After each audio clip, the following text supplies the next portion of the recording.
Olá, minhas queridas. Estamos aqui novamente no nosso momento Unidas pela Palavra, da SAF da Igreja Presbiteriana de Itajaí, Santa Catarina. Para quem não me conhece, eu sou a Gabriela, a maioria das pessoas me chama de Gabi. E assim como a Marcele falou conosco na semana passada, eu vou conduzir vocês nesse momento de devocional hoje. Primeiramente, bastante difícil, né? Eu vi logo na sequência da Marcélia, uma pessoa que tem o dom de falar tranquilamente, sem nenhum papel, mas eu acredito que eu seja uma boa bibliógrafa e eu fiz um apanhado de textos bíblicos, porque nós sempre nos baseamos na palavra, mas também utilizei outras fontes, fontes fiéis à palavra, e nós vamos agora conversar um pouquinho, estudar a Bíblia juntos, que é para isso que nós estamos aqui. Seguimos firmes no nosso isolamento social, em razão aí da Covid-19. Os nossos planos podem ter sido frustrados, né? Os planos da nossa vida, os planos da nossa SAF, mas os planos de Deus, eles jamais são frustrados. A ideia dele desde o início foi que nós tivéssemos esse tempo, e eu sou muito grata a Deus por ter sido convidada pela diretoria da nossa SAF, pela Marcele também, para estar aqui falando um pouquinho com vocês hoje.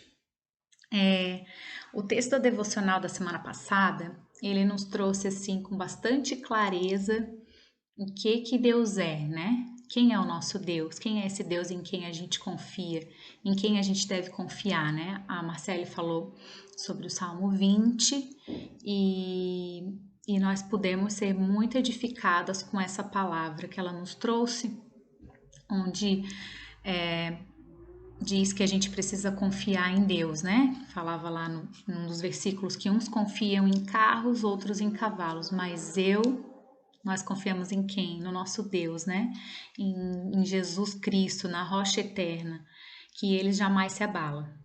Então, cientes disso, para hoje eu fiquei pensando o que falar, né, agora.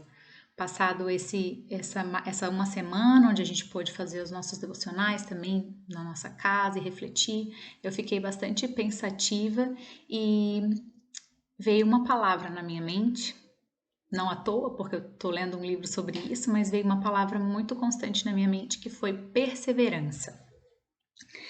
Que a gente pode chamar também, e talvez clarear um pouco a nossa mente, de constância, né? Ou seja, o que é uma pessoa perseverante? É aquela que não desiste facilmente, né? Na palavra tem diversas passagens que falam sobre perseverança, mas eu vou me ater a uma delas, que está lá em Romanos 5. Então, nós vamos ler aí, eu quero que você me acompanhe com a sua Bíblia, a leitura aqui do capítulo 5, os versos 1 a 4, que diz assim: Justificados, pois, mediante a fé, temos paz com Deus por meio de nosso Senhor Jesus Cristo, por intermédio de quem obtivemos igualmente acesso, pela fé, a esta graça na qual estamos firmes e gloriamo-nos na esperança da glória de Deus. E não somente isto, mas também nos gloriamos nas próprias tribulações, sabendo que a tribulação produz perseverança, e a perseverança experiência, e a experiência esperança. Creio que esse texto seja muito conhecido da maioria de nós, né? Mas o que eu gostaria de enfatizar nesse nosso momento é que a adversidade, o momento da tribulação, ele firma a nossa fé em Cristo. E é exatamente isso que Tiago fala também lá na carta dele, né? Que é confirmada a nossa fé por meio da provação, a gente vai obter perseverança, né? a gente já está passando por um momento de bastante tribulação, né? Não preciso elencar mais nenhum outro problema, eu imagino. A gente não precisa ficar falando aqui de problemas financeiros que a gente às vezes tem, problemas de relacionamento conjugal, problema com os nossos filhos, problema de saúde. Hoje é um problema de saúde mundial que a gente está vivendo com a Covid-19, né? E aí, a gente tem hoje implantado aqui um solo fértil para trabalharmos a perseverança na nossa vida. Para daí então, ao final, sermos aprovadas, né? E termos sempre a esperança aqui que Paulo fala na carta aos Romanos. Então eu te pergunto, amada irmã, o que mudou na sua vida com essa pandemia? Eu imagino que muitas de nós está em casa desde da metade do mês passado, né, do mês de março. Algumas continuam trabalhando, ficaram um período sem trabalhar, voltaram a trabalhar. Os filhos todos estão fora da escola. Então, assim, na nossa vida cotidiana, certamente muita coisa mudou. Só podemos sair de máscara, não podemos fazer atividade física, né, para aquelas que fazem. O nosso culto público não está podendo ser feito, nenhuma atividade na igreja. Quantos casamentos foram adiados, né? E outros eventos. Mas, e na sua vida espiritual? E na minha vida espiritual, né? O que mudou nesse período agora? A gente vê muitas pessoas que em momentos de grande tribulação, às vezes no leito de um hospital, numa sessão de quimioterapia, encontram ali um momento de se aprofundar na palavra, de tirar um tempo para ler a palavra de Deus, né? Então encontram no meio de todo um caos uma coisa boa, que é a gente poder estar mais próximo do nosso Deus. E esse é o momento que eu falei, né? O que a gente vai fazer de diferente a partir de agora, né? A partir do momento que estamos já há 40 e tantos dias, 50, nem sei mais, nesse isolamento social, a partir de agora, o que a gente vai mudar de fato na nossa vida? E aí, como eu falei que eu sou uma boa bibliógrafa, eu peguei uma ideia, um estudo, né, que eu vou tentar simplificar para a gente falar aqui, de um livro que eu tô lendo, que é esse livro aqui, não sei se dá para ver. Fica ao contrário, né? Eu acho. Chama Firmes, um chamado à perseverança dos santos. É um livro em colaboração, são vários estudos, mas é de colaboração do John Piper com Justin Taylor, e eles pegaram alguns estudos, inclusive de palestras de alguns pastores renomados internacionalmente, e eles compilaram nesse livro. Eu vou falar do capítulo 1, é um estudo que é do capítulo 1 desse livro, que chama assim, 4 ações essenciais para terminarmos bem. E aí, terminarmos bem o quê, né? A gente pode falar da pandemia, desse isolamento, mas eu creio que o principal seja a gente falar de terminarmos bem a nossa vida. E aí é de terminarmos bem a nossa vida terrena, né? Do que a gente tem que nos preparar, se preparar internamente para a gente viver essa vida e terminar bem, chegar lá na nossa velhice bem, né? Quem escreveu esse texto foi Jerry Bridges. Depois eu coloco ali as informações do livro para quem tiver mais interesse, né? Então ele fala de 4 ações essenciais. Quais são elas? A primeira é tempo diário de comunhão consagrada com Deus. E aí, já no início desse capítulo, esse autor ele começa falando sobre a vida de Paulo, né? Paulo é realmente, como a Marcele diz, que ela vai chegar lá na Novo Céu, Nova Terra, ela vai querer dar um abraço apertado no Paulo, acho que todo mundo, né? E aí nós temos aí Paulo, um grande exemplo de perseverança, né? Quanta coisa que ele passou, tanta coisa que ele viveu, e ele foi constante na fé dele, ele foi firme, ele realmente perseverou. Mas Paulo, numa das cartas dele, inclusive a segunda carta dele para Timóteo, ele fala de uma pessoa que se chama Demas. Você já deve ter ouvido falar dele. Então, lá em 2 Timóteo 4:10, antes disso, antes do 10, do versículo 10, ele está falando ali aquele versículo muito conhecido, né, que ele já está se despedindo, e aí ele fala: combati o bom combate, completei a carreira, guardei a fé. Então, esse aqui é um versículo clássico, né, todo mundo, a maioria de nós conhece. E ele fala isso, ele está falando dele, como eu falei, ele é um ótimo exemplo de perseverança, né?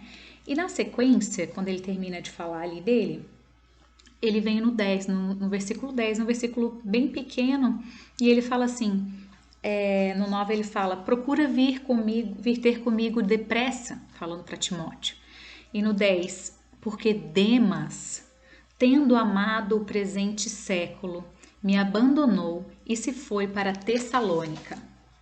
Então, Demas era um fiel, né, crente, que estava ali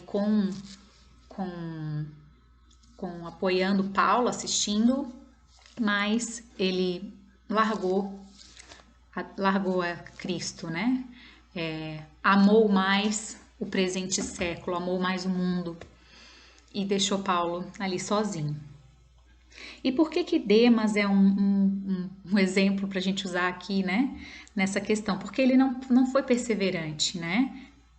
E eu quero trazer a seguinte questão sobre Demas. Nós estamos falando do primeiro ponto, que é tempo diário de comunhão consagrada com Deus, né? Será que Demas acordou de repente num dia e falou: não, eu vou amar esse presente século, não quero mais Cristo? Certamente não, né? Certamente foi algo gradual, que ele foi se afastando, se afastando, se afastando. Então, até nós, qualquer um de nós, assim como Demas, se não tivermos um tempo consagrado com Deus, um tempo diário, nós certamente iremos nos afastar. A gente corre muito grave esse risco. E o autor desse estudo, ele dá um exemplo muito legal sobre do período que ele trabalhou na Marinha, e ele fala que antes de existirem os satélites para fazer a correção de navegação, eles usavam um outro tipo de equipamento, que eu não me aprofundei sobre ele, mas que precisavam ser medido 2 vezes ao dia a rota, a correção da rota. Então, de manhã e ao final da tarde eles faziam essa correção, e eram pequenas correções que eles precisavam fazer na embarcação, né? Então, pense você, se eles tinham que fazer essa correção 2 vezes ao dia e eles de repente ficassem assim, 2 dias. O que são 2 dias? 2 dias sem fazer essa correção, a embarcação iria começar a ir para outra rota, não a rota que eles tinham como destino. Então, isso é algo muito aplicável às nossas vidas. Se nós não fizermos as nossas correções de vida diárias, se não tivermos esse tempo de consagração a Deus diário, de leitura da Bíblia, de pedir perdão pelos pecados, de nos colocarmos diante de Deus, a gente vai se afastando gradualmente, né? E aí depois fica muito mais fácil de consertar a rota, né? Por isso que uma das ações essenciais para terminarmos bem a nossa vida, a nossa caminhada aqui na Terra com Cristo, e até mesmo essa pandemia, é a gente ter esse momento diário, né? Precisamos corrigir a nossa rota diariamente. O segundo ponto que o autor traz é a apropriação diária do Evangelho. Quando eu vi isso, eu falei: apropriação diária do Evangelho, do que seria, né? Do que se trata? E ele falou algo bem interessante que eu também pensava. Ele fala assim: o Evangelho, ele não é somente para incrédulos. E ele também pensava que era. A gente fala assim, porque a gente precisa pregar o evangelho. Assim, a gente precisa pregar o evangelho para os incrédulos, mas também para nós. Porque aqui dentro de mim, eu sou também uma pecadora, né? A gente precisa enxergar que o sacrifício de Jesus é a sua justificação sobre nós. Isso diário. Não, a gente realmente, eu pequei, eu preciso entender esse sacrifício de Cristo por mim diariamente, para que eu não ache que as coisas que eu faço são pela minha própria força, certo? Porque nós ainda cometemos pecados e mesmo as nossas melhores obras são pecaminosas por nós mesmos. Nós somos objeto da misericórdia e da graça de Deus. Se não nos apropriarmos do Evangelho, queridas, diariamente nós vamos cair em um relacionamento com Deus baseado no desempenho. E isso é péssimo para nós, porque qualquer desempenho nosso não é suficiente para obter a salvação. Somente por meio do Evangelho, somente por meio da justificação em Cristo que nós podemos ser salvos.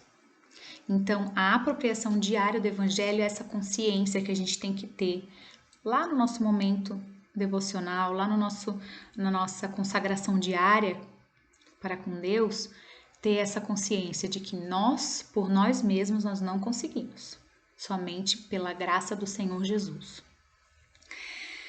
O terceiro ponto, e não menos importante, é um compromisso com Deus como um sacrifício vivo. E aí, sacrifício, nós todas sabemos o que significa, né? O quanto de nós temos dedicado a Deus. Lá em Romanos 12, versículo 1, Paulo diz o seguinte: Rogo-vos, pois, irmãos, pela misericórdia de Deus, que apresenteis o vosso corpo por sacrifício vivo, santo e agradável a Deus, que é o vosso culto racional. Qual é o sacrifício que eu tenho feito na minha vida para Deus? O sacrifício é algo muito pessoal, então o que é um sacrifício para mim pode não ser para você. Mas nós precisamos avaliar isso na nossa vida, porque o nosso corpo não é nosso, a nossa vida não é nossa. Nós somos servas de Deus, nós somos servas de Cristo e nós precisamos dedicar a nossa vida a Ele. Nós precisamos dedicar tempo, e se a gente está fazendo alguma coisa que não nos deixa ter tempo, a gente precisa abdicar de alguma coisa, de outras coisas, sacrificar certas coisas para ter mais tempo para Deus.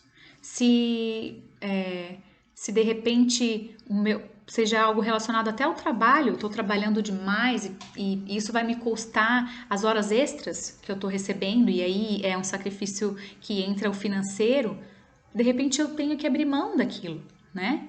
E fazer esse sacrifício para Deus. Então esse compromisso com Deus como um sacrifício vivo, como Paulo diz, né? Um sacrifício vivo, santo e agradável. Nós somos esse sacrifício. Hoje não tem mais aqueles sacrifícios do Antigo Testamento, de holocausto, de ofertas no altar, porque Cristo já cumpriu isso por nós. Né? Por intermédio de Cristo nós não precisamos fazer mais isso, mas precisamos continuar nos sacrificando e nos colocando diante de Deus para servi-lo, porque é isso que somos, né? Servas dele. E por último, a quarta ação precisamos ter uma crença firme na soberania e no amor de Deus. E aí ele fala de um texto muito interessante que está lá em Lamentações 3, os versos 37 e 38. Fala assim: quem é aquele que diz e assim acontece quando o Senhor não o mande? Acaso não procede do Altíssimo tanto o mal como o bem? Isso é bem importante a gente se lembrar, né? Que mesmo essa pandemia vem de Deus. Mesmo as mortes e mesmo as coisas pecaminosas que às vezes acontecem, coisas ruins que acontecem por causa do pecado dos outros, são controladas por Deus, não deixam de estar debaixo da soberania dele. E aí, como exemplo, que a gente pode usar muito bem aqui, é José, a vida de José lá no Egito, né? Quando ele se reencontra com os irmãos e que ele se identifica para eles, ele fala assim: vós intentaste mal contra mim, porém Deus o tornou em bem. Então, o mal que aqueles irmãos pecadores cometeram na vida de José, Deus transformou em bem. Mas José só enxergou isso ali naquele momento. Quantos anos de tribulação José passou, né? Então, isso em todas as questões da nossa vida, em todas as tribulações da nossa vida, Deus está no controle de tudo. Isso a gente não pode esquecer jamais. É aquela confiança que a Marcele mencionou do Salmo 20 na semana passada, né? Se eu sei que eu confio no Senhor, que eu não confio em carro, em cavalo, eu sei que no final eu vou estar de pé. E essa confiança que eu tenho nele é porque ele é soberano, ele está no controle de tudo. A gente às vezes pode ter medo, tá receosa com relação a essa pandemia, o que vai acontecer, quando que vai reabrir. A gente não tem uma perspectiva, a gente não tem uma resposta, ninguém sabe.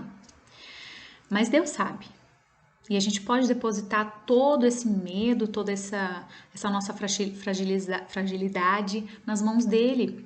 E ele cuida de nós, né? Ele diz que ele nunca, jamais vai nos abandonar. E é nisso que a gente tem que crer diariamente. E como conclusão, a gente precisa relembrar o que a gente está falando, né? De perseverança. O que é perseverar? O que é persistir? É permanecer firme. Permanecer firme aonde? Em quem? Nesse livro novo agora do John Piper, ele fala, né? Quem já teve a oportunidade de ler, ele fala que a gente tem que estar firme na rocha que é Cristo, porque muita coisa pode acontecer à nossa volta, mas se a gente estiver firme em Cristo, a gente não vai se abalar. E estar firme também não quer dizer estar parado. Perseverança, persistência, ela é uma constância, né? Eu falei que é constante, então é firme, porém constante, olhando firmes para o alvo, certas de que o Senhor está no controle de todas as coisas. Não vamos vacilar. Se a gente for perseverante, nós não vamos vacilar, queridas. Esse era o momento que eu gostaria de reflexão, que eu gostaria de trazer aqui hoje, que você possa ser muito abençoada por Deus, com essa palavra, que o seu coração esteja calmo, confiante no Senhor, que todas as nossas dúvidas, incertezas estejam depositadas aos pés da cruz, porque Ele tem cuidado de nós. Vamos orar? Amado Deus, nós te somos imensamente gratas, ó Pai, porque o Senhor nos preparou esses momentos, ó Deus. O Senhor já tinha planejado que estaríamos aqui juntas, porém separadas, ó Pai, mas juntas em Ti, Senhor. Reconhecemos, ó Deus, que podíamos ser como Demas em tantas vezes, ó Deus, que nos afastamos de Ti, Senhor, ou que não mantemos, ó Deus, uma constância de oração, de dedicação na Tua palavra, Pai. Reconhecemos, Senhor, que pela nossa própria força, ó Pai, nada podemos. Tem misericórdia de nós, ó Deus, e nos ajuda a nos mantermos firmes em Ti, ó Pai. Que estejamos sempre olhando para o alvo e não vacilemos os nossos pés, ó Deus. Ajuda-nos, ó Deus, nestes dias de incerteza, que a nossa confiança esteja plenamente em Ti, Senhor. E que o Senhor cuide de todas nós. É o que oramos agradecidas em nome de Jesus. Amém. Amadas, Além da foto, que vocês também vão me mandar, vão mandar ali no grupo da SAF ou no grupo das virtuosas, enfim, desse momento aí, como que você tá aí agora na sua casa, tomando a sua xícara de café, o seu chazinho. Além da foto, eu quero que você coloque também o que mudou, qual a rotina que mudou na sua vida agora nessa pandemia. Mas no quesito espiritual, o que mudou que você quer que permaneça? Conte para nós. Vamos dividir isso, vamos encorajar umas às outras, né? Já que a gente não pode se encontrar pessoalmente, que a gente encoraje umas às outras através aqui do WhatsApp. Então coloque a sua foto e embaixo coloque também o que mudou, o que Deus mudou na sua vida nesses dias. Muito obrigada pela oportunidade novamente, a diretoria da SAF, e eu amo todas vocês.